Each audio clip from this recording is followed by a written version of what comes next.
नमस्कार, स्वागत है आप सभी का न्यूज प्लस 21 में। मैं हूं आपके साथ अंजलि। आइए एक नजर डालते हैं दिन के टॉप 10 बुलेटिन पर। छत्तीसगढ़ में 1 नवंबर से धान खरीदी, व्यापारियों को 540 रुपए वर्ग फीट में जमीन, पत्रकारों को मकान खरीदने पर 15% की छूट। मोदी बोले, मुझ पर लोगों को जेल भेजने का आरोप। G20 यूनिवर्सिटी कनेक्ट प्रोग्राम में कहा, देश का माल चोरी करेंगे तो जगह कहां होगी। दिल्ली में 22 देशों के आर्मी चीफ की कॉन्फ्रेंस, थल सेना प्रमुख बोले, प्रशांत क्षेत्र में कुछ चुनौतियां, हम शांति से समाधान के पक्ष में। जम्मू कश्मीर में एक आतंकी, 8 अंडरग्राउंड वर्कर गिरफ्तार, इनमें 2 महिलाएं शामिल। केंद्र का दावा, आधार दुनिया की सबसे भरोसेमंद डिजिटल आईडी। मूडीज की रिपोर्ट खारिज की, रेटिंग एजेंसी ने सुरक्षा गोपनीयता पर सवाल उठाए। श्रीलंका बोला, चीनी जहाज को रुकने की इजाजत नहीं, भारत की चिंता सही, क्षेत्र में शांति सबसे जरूरी।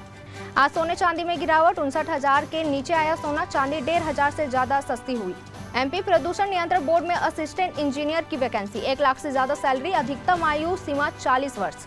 रोहित और विराट को वनडे में 250+ मैच का अनुभव, हमारे 4 गेंदबाज 100+ विकेट ले चुके हैं। दादा साहेब फाल्के अवार्ड वहीदा रहमान को मिलेगा, सम्मान पाने वाली 8वीं महिला कलाकार होंगी। ऐसे ही तमाम जानकारियों से लगातार अपडेट रहने के लिए देखते रहिए न्यूज प्लस 21, आपके हक की बात।